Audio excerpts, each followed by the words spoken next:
kuendelea, sasa namuita Mheshimiwa Alan Thomas Mvano, mbunge wa Kakonko, aulize swali lake. Asante Mheshimiwa Mwenyekiti, kwa niaba ya wananchi wa Kakonko naomba swali letu namba 565 sasa lipate majibu ya serikali. Ajibu Mheshimiwa Naibu Waziri.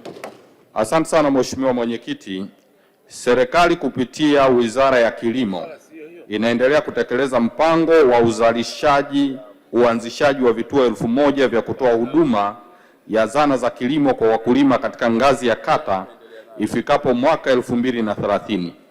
Lengo likiwa ni kusogeza na kuwawezesha wakulima kupata huduma za zana za kilimo kwa wakati na gharama nafuu ili kuongeza uzalishaji na tija. Katika kutekeleza hilo, wizara imeanzisha vituo 79 katika halmashauri mbalimbali nchini na utekelezaji unaendelea. Aidha, trekta 340 zimenunuliwa na kusambazwa katika vituo hivyo ili kuwezesha upatikanaji wa huduma za zana za kilimo kwa wakulima. Mheshimiwa Mwenyekiti, katika mwaka wa fedha 2026/27 wizara inaendelea na ununuzi wa zana za kilimo kwa ajili ya kuimarisha na kuanzisha vituo vya kutoa huduma za zana za kilimo kwenye halmashauri mbalimbali ikiwemo Kakonko ili kusogeza huduma na kuhamasisha matumizi ya zana za kilimo nchini. Mheshimiwa Alan Mvano, swala nyongeza. Asante sana Mheshimiwa Mwenyekiti. Kwanza kabisa nishukuru serikali kwa majibu mazuri yenye matumaini kwa wananchi wa Kakonko kwamba sasa zana za kisasa za kilimo zinakwenda kupelekwa. Pamoja na majibu mazuri hayo, nayo mambo mawili. Jambo la kwanza, kwa kuwa zaidi ya 80% ya wananchi wa Kakonko ni wakulima na wamekuwa wakitumia jembe la mkono kwa muda mrefu, pamoja na mikakati mikubwa ambayo tuko nayo ikiwa ni pamoja na mradi mkubwa wa zao la parachichi ambapo tumetenga zaidi ya ekari 1000, lakini vile vile pamoja na mazao mengine ya kimkakati.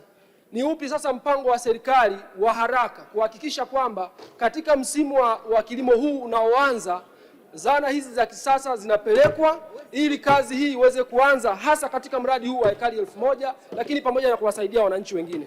Swala la pili, Mheshimiwa Mwenyekiti, ni kwamba pamoja na miradi hii ya kimkakati nilikuwa namuomba Mheshimiwa Waziri kama atakuwa tayari afike sasa Kakonko kipindi hiki kifupi kinachokuja ili kutembelea maeneo haya ya miradi na kuweza kuzungumza na wananchi kwa ajili ya kuona namna ya kuongeza tija katika mazao yetu. Ajibu Mheshimiwa Naibu Waziri. Asante sana Mheshimiwa Mwenyekiti. Nimpongeze vile vile kakaangu Alan Mvano, mbunge wa Kakonko, kwa maswali yake ya msingi kwa ajili ya wananchi wake, na nimthibitishie tu kwamba katika mpango wa haraka, kwa sababu katika mwaka wa fedha 2026/27 wizara tunanunua zana za kilimo. Kwa hiyo baada ya kufika katika ule mgao, basi halmashauri ya Kakonko itakuwa sehemu ya mgao mwanzoni. Lakini kuhusu kufika katika eneo lake, niko tayari. Mara baada ya bunge kuahirishwa, nilishaahidi kufika mkoa wa Kigoma.